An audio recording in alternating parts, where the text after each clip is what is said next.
All right. Hmm.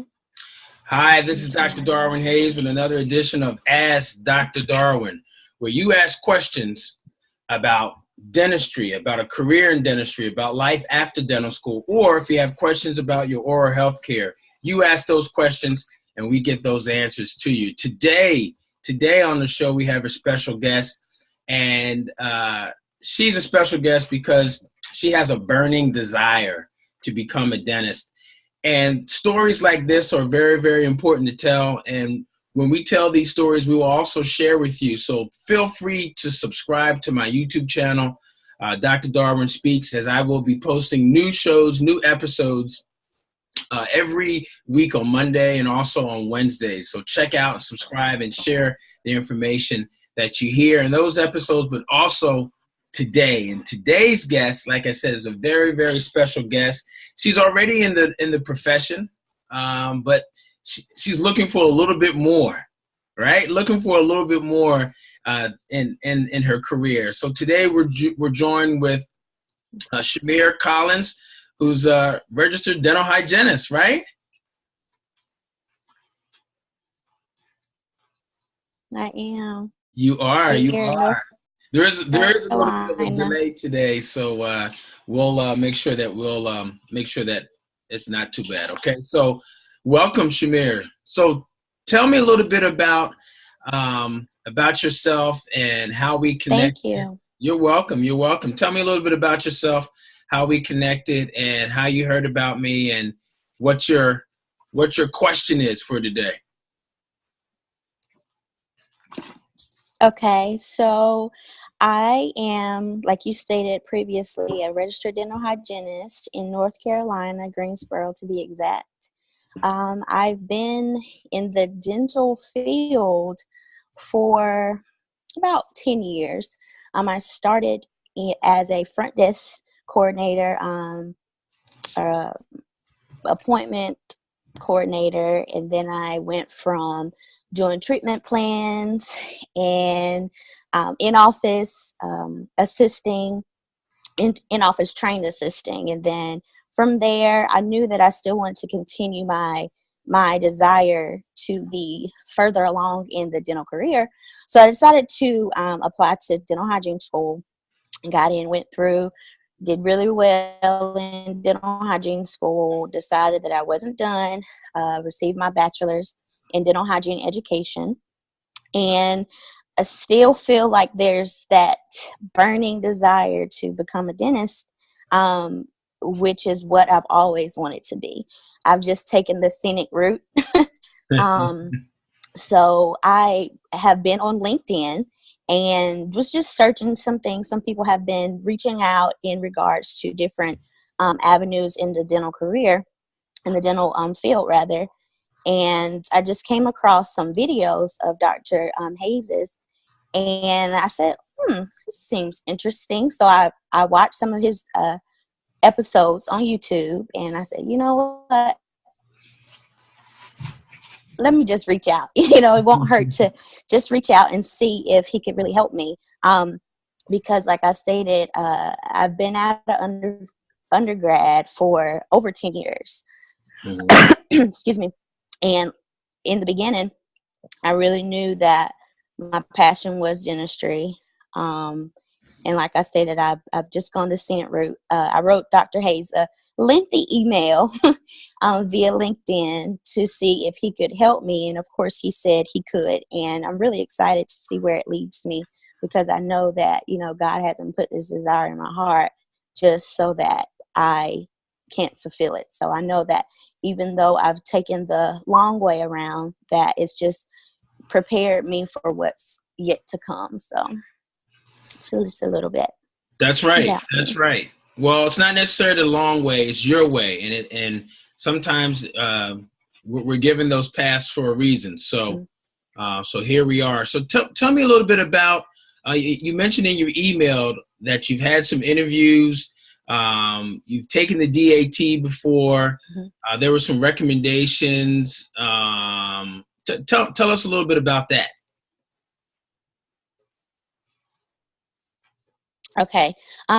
Well, I applied to dental school actually 3 times, and the DAT each time got better and better. However, my second or third time, I still don't really remember. I need to go back and look at my calendars to see. I had an interview at 2 institutions, and both of them said the exact same thing, that my DAT score was not competitive enough. One of them was very, very helpful in ways to help me increase my score. They Mm-hmm. suggested that I try Kaplan. I even reached out to some mentors out of state that did study prep programs for the DAT and the MED.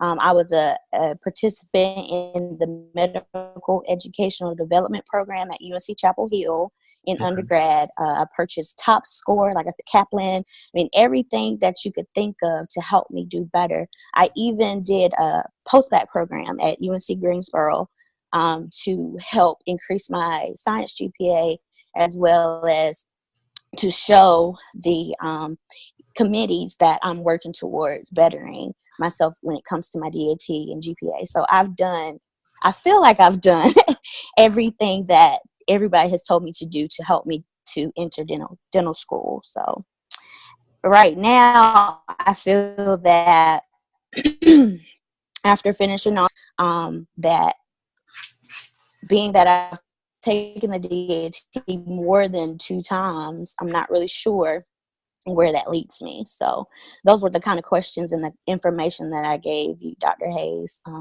via email. Right. And you mentioned that burning desire, and it seems like you're continuing to pursue it, but also taking heed to the recommendation that others have given you, and you've done that. Now it's just a matter of, all right, what do I do now to make myself an even better or more competitive applicant for this next go round?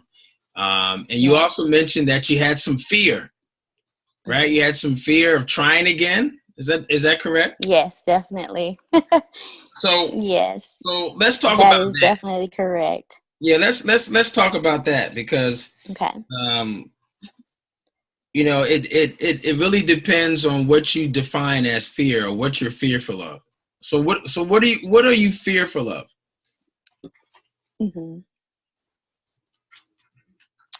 The main thing is preparing for the DAT, studying for it, and going in for it and still not making the score that's competitive enough. And also being told that I can't take it again because it's been 3 times. And that was one of the things that one of the interviewees told me, that I need to be mindful of the number of times that I take it, because after so many times I won't be able to take it again. So I don't know if I'm in that category now or not. So I'm just like, at one time I put all my eggs in one basket, and that basket was dental school. So I didn't have a plan B. So I had to hurry up and scramble to get a plan B. And that's how I became a dental hygienist. Not saying that anything's wrong with being a dental hygienist, but that's not what I wanted to aspire to be. I love my career right now, but I know that I don't believe that this desire is going to go away. So that's my biggest fear. It's just like that I work hard to do it, but still not be good enough. Right. So here's the deal. Listen, fear has many meanings, but also it can be false evidence appearing real. False evidence appearing real. Just because that you've been knocked down once or twice does not mean that that's real, in the sense that that's the real outcome for you, or that's the final outcome for you, right? So also think with the fact that, you know, it takes the same amount of energy to be happy and exuberant and enthusiastic as it does to be fearful. It's the same energy. It's the same amount of time. It's the same thought power. So you've got to find some enthusiasm, some awesomeness so that you can get the real result. That's what fear stands for. Stands for me, right? Finding enthusiasm, awesomeness, so that you can get the right result. And there's many different ways that you can flip it around. That sounds awesome. Yeah, finding excellence or enthusiasm and awesomeness, so that you can get the right result. So if you're gonna think about, I don't know if I'm gonna do it, I'm not sure if I'm gonna get the result, you've already beaten yourself up. You've already lost, because your mind will play tricks on you that making you think that these obstacles are the way that it's supposed to be, to the point where you're not going to be able to get your final result. So I think one of the first things for you is you've got to keep this light burning. This little light that we've got right here, right? This is a little candle that's burning. You got to keep that burning desire. And that means you protecting this light. That means you protecting this candle or this light that's burning. You can't let that thought process of not being good enough blow out your candle, because then what? 20 years from now, you'll still be upset and still beating yourself up. Hey, I never did this. I never pursued it. Right? So that's the first thing. You've got to you've got to continue to change your thinking. Be around people that are going to encourage you, that are going to make you accountable, that are going to allow you to continue to be enthusiastic and gain the momentum that you need to take this test over again. Because it sounds like that is the thing that has been recommended, that one thing that's been recommended that you haven't fully succeeded in at a level that's going to allow you to get schools to say, yes, we are accepting you into the class of 2023. That's the end goal. So you should be writing that down. Write down 2023. That's your number. Oh, definitely. 20. That's crazy. I did that today. You did that today. See, that's awesome. See? Yeah, that's I did. So look, those are the first two steps. First two steps: flipping fear and redefining the word fear. Right, and then second, writing down your target, which is 2023. And then third thing, again, surrounding yourself with people that are going to encourage you, that are going to help you, that are going to help you be accountable and move forward. The fourth thing, here's the fourth thing, and this is where a lot of your energy is going to be kind of focused on, which is the DAT. For a lot of people, the DAT is very powerful. Not only does it allow you to get into dental school, of course, we know that, but also it's powerful because your score, the higher your score, the higher the probability that you're going to get some money scholarship-wise and be able to have a much more vaster opportunities for different schools to be interested in you, which will also lead to scholarships.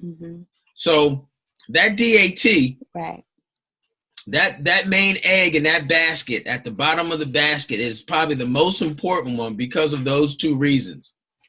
So with that being said, we've got to get you focused back on the DAT to the point where you know that exam left and right and left, up and down, north and south, east and west. And it sounds like you started to do that, and you might have already brought up your score, but it's very possible that maybe one of the prep courses that you're taking is just not giving you enough that you need to take your score from here to up there. So one of the things I want you to concentrate is on the preparation of the DAT. What was your score, your overall score that you had the first or second time? The overall score was, the first time I think it was a 16, and the second time it stayed at a 16, and I believe the third time it was I actually went down the third time, and it was like a 15 overall score. Okay. So, and do you remember what areas were the areas that needed the most work? Was it your perceptual ability? Was it the reading comprehension? Was it the science part? Or was it the, what's the other, I forgot the other section. Math. The math. So what score? It was the math. It was, my highest scores actually were reading comprehension and my perceptual ability. Those were my highest scores. My lowest score was my math. Each time I took it, I burned out on the math. Like my, time was getting ready to run out, so I literally had to rush through and answer for math. So that was my weakest score in each time. Okay, so math. So look, we already know what the bugaboo is. I call it the bugaboo of the pest that's causing the problem. The pest that's causing the problem, and that's that math. So you've got to find, and I'm going to help you. You've got to find one of the prep courses that has a very, very strong math component, to the point that it allows you to understand that mathematic language that is going to prepare you for you to understand what's going on in that exam, especially if time and time again you're having issues with that. So whatever you were doing before, whether it was Kaplan or ABC 1, 2, 3, evidently that section, that study prep for that particular study prep guide or what have you, I would stay away from that, because that's not getting you the result that you need. You may even have to supplement that section with some stuff that you can find online on Google.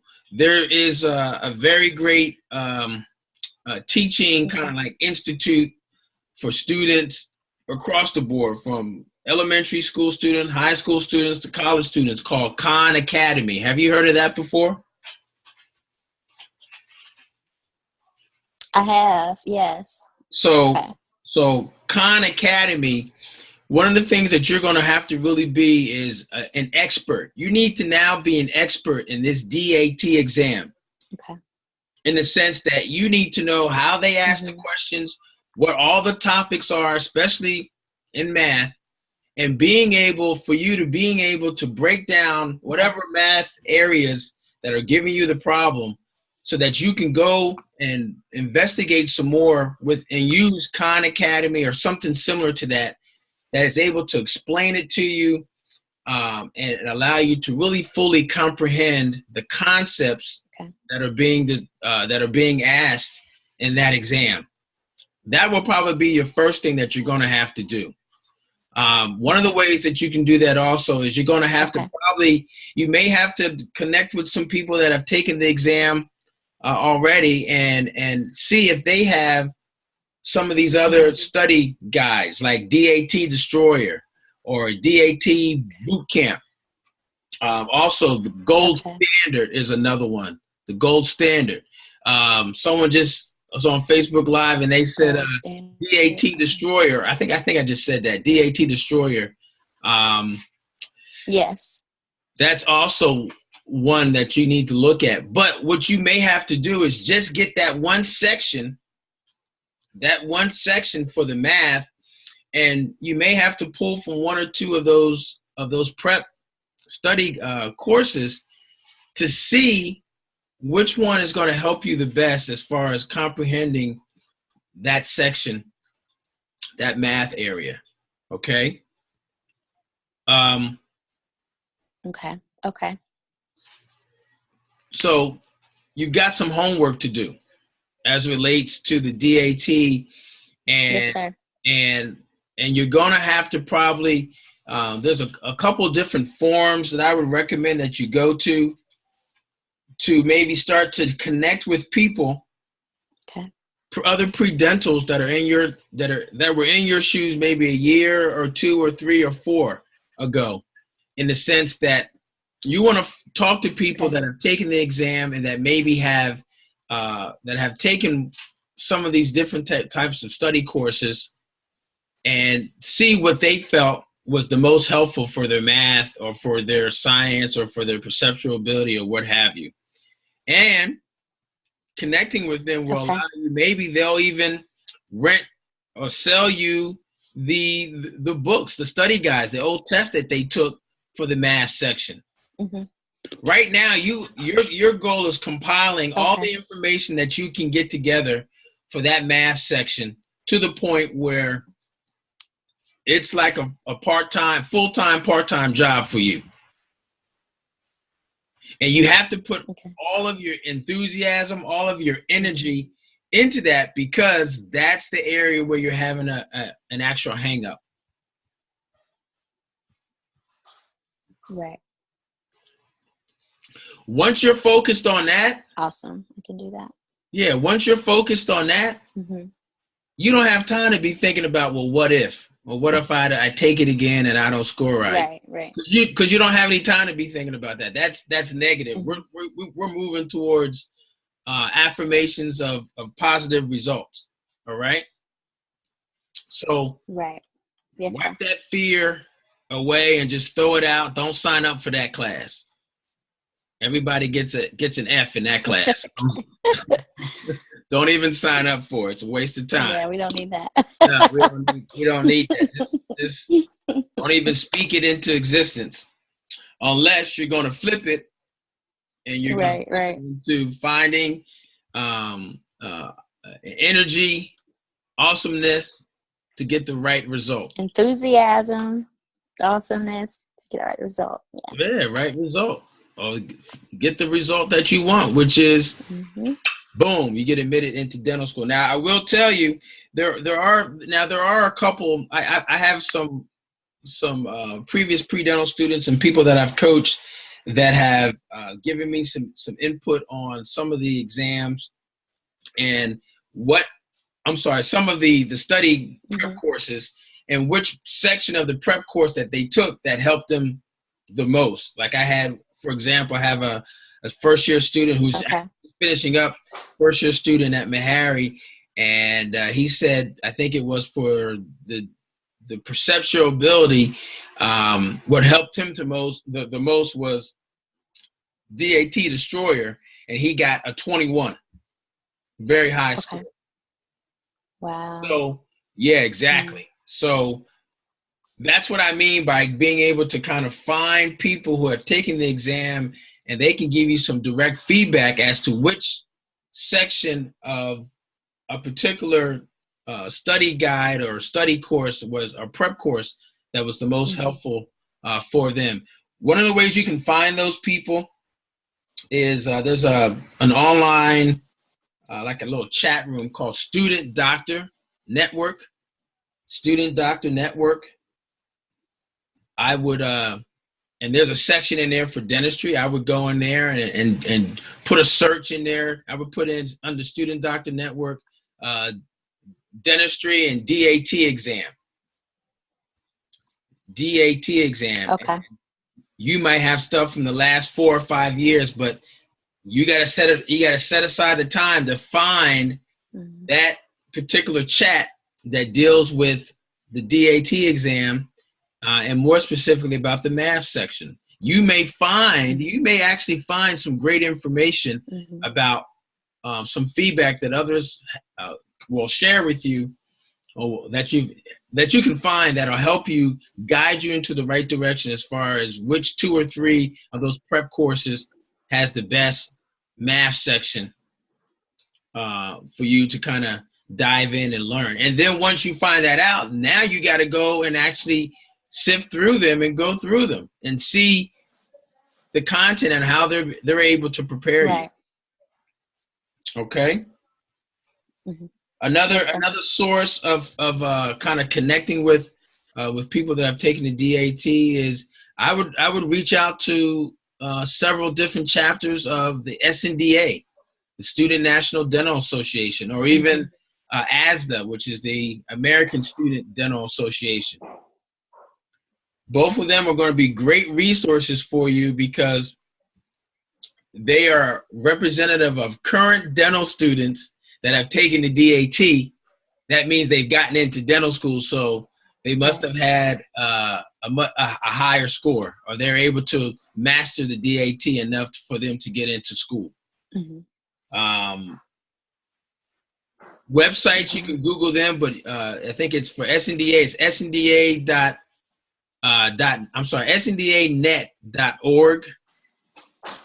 SNDAnet.org. Okay. And then same thing with ASDA, American Student Dental Association, ASDAnet.org. And, you don't have to be a current dental student to be a member.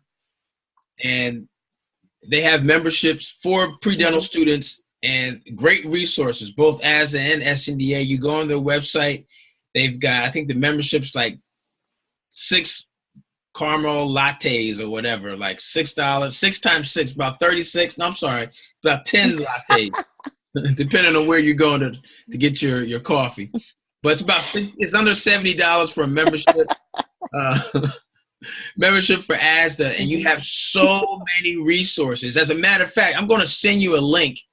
It's a comprehensive guide and list of all the DAT prep courses as identified and shared by ASDA. I'm going to send you that link, and I actually will include it here in the video. But that will give you, that's awesome.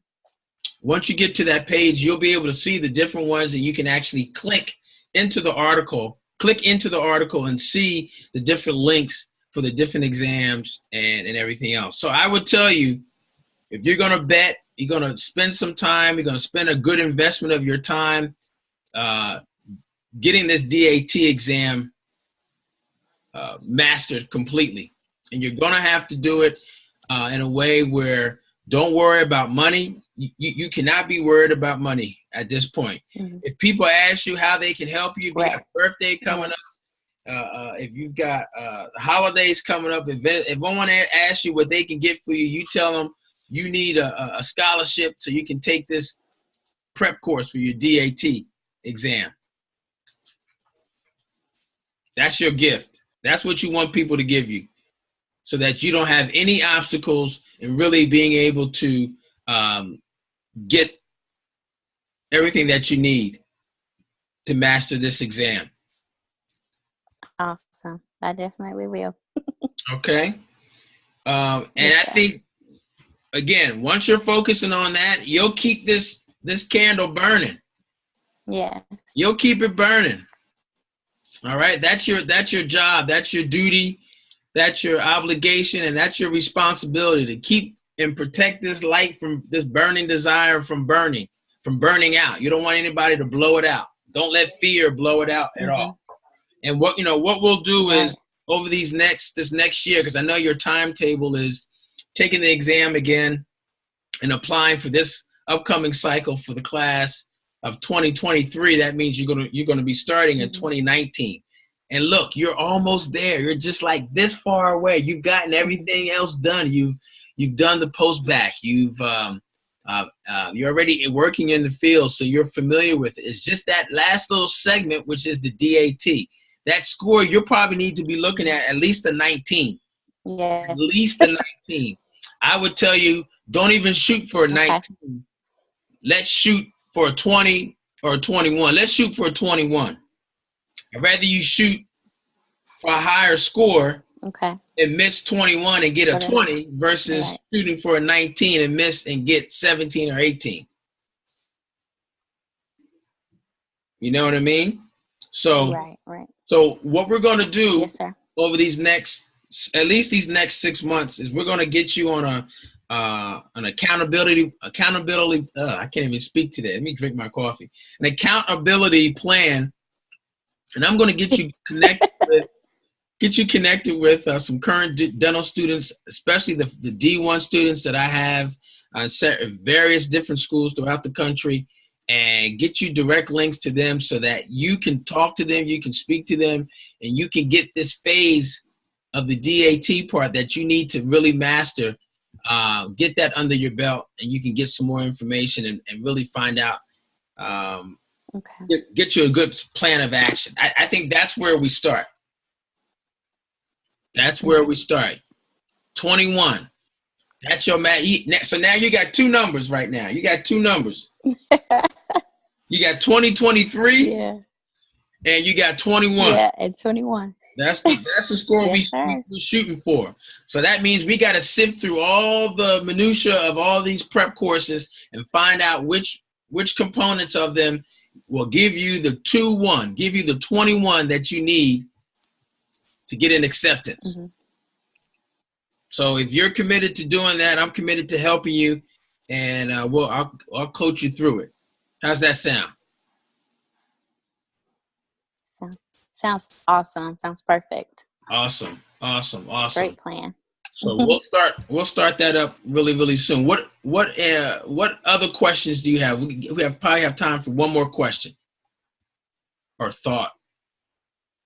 Or I know you mentioned some is there, the only other thing was right, as far as the number of times taking it. The number of times take. Well, of course, the more, the messier.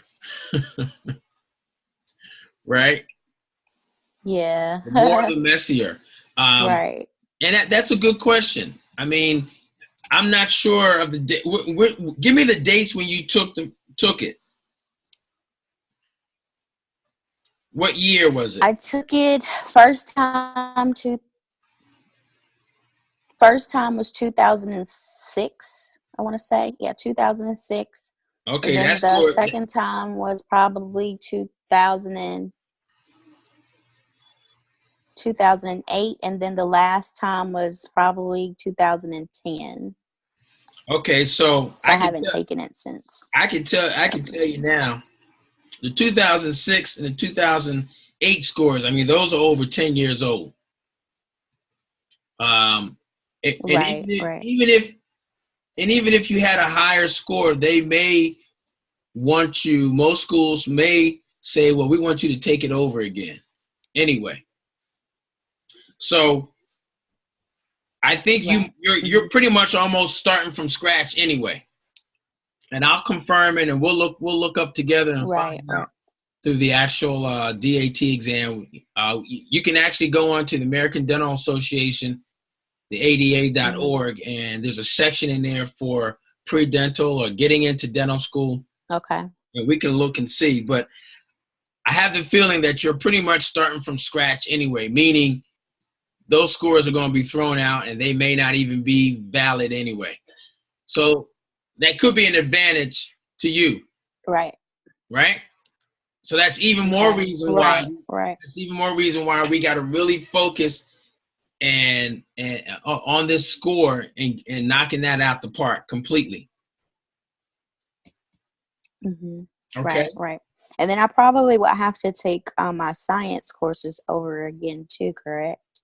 Since it's been over 10 years or... Well, how long ago was your post-bac program? Post-bac was in 2010, 11.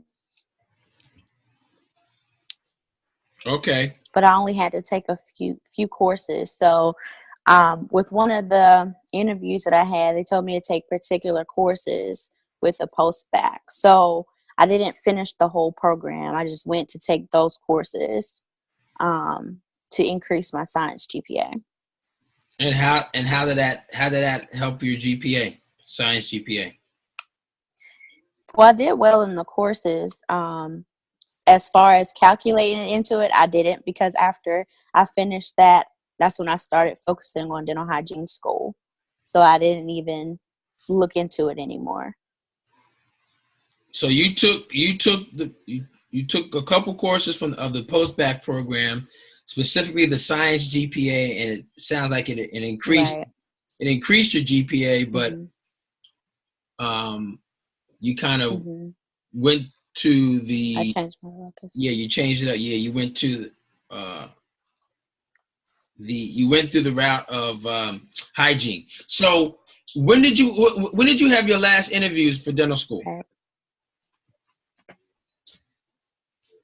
That was right before my post-bac program. So that was in 2009-ish time period. Mm-hmm. Because it had to be 2010 that I started my post-bac program.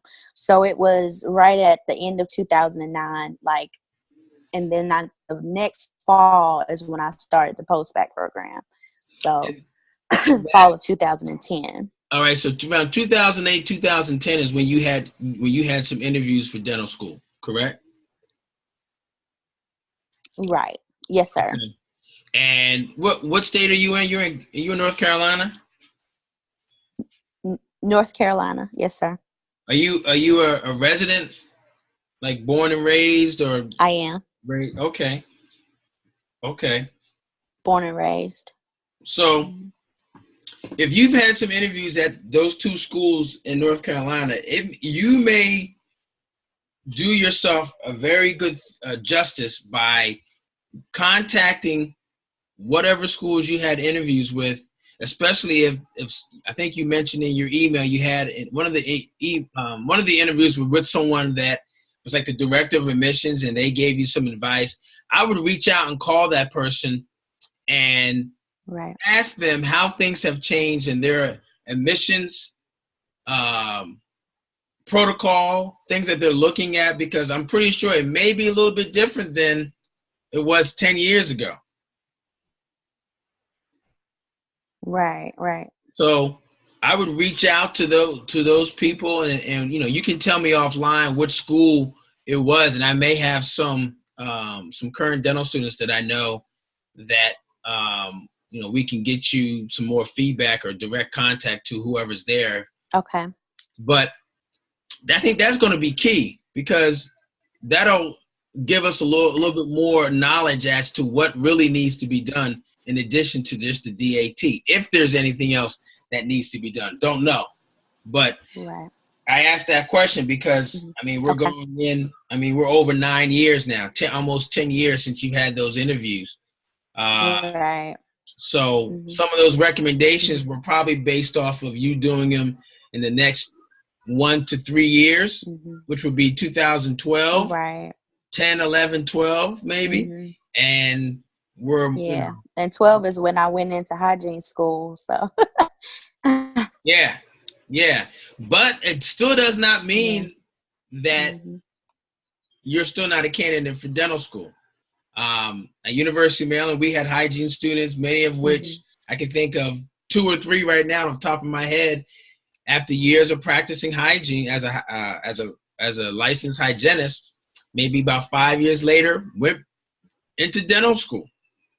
So you're kind of like in that window. If you went into hygiene school in 2012, and then you got out 14? In 14, and then in 14 I started my master's right after, while working. So you're still in that window. I think you're still in that window. The main thing is we got to get that DAT up. Got to surround you with people that are currently just finished what you're doing, attempting, which is applying to dental school and getting that DAT done. We got to switch your mindset. Fear is not the word, that does not have the right definition that you are giving me. So we were ready to flip and switch that definition. And focusing on 2 numbers, 2023, class of 2023, and then also 21, that DAT score. So let's get started. Let's get you moving here. Yes, sir. All right. Awesome. Well, look, that's our time for today. Thank you so much for reaching out to me. I love those types of emails when I get those from people like yourself that are just trying to find a better way, or some more tips or some strategies to get to that end goal, which is for you to become a dentist and continue your career in dentistry as a licensed dentist. So please, anytime you have questions, and we're going to be talking more on a monthly basis, Okay.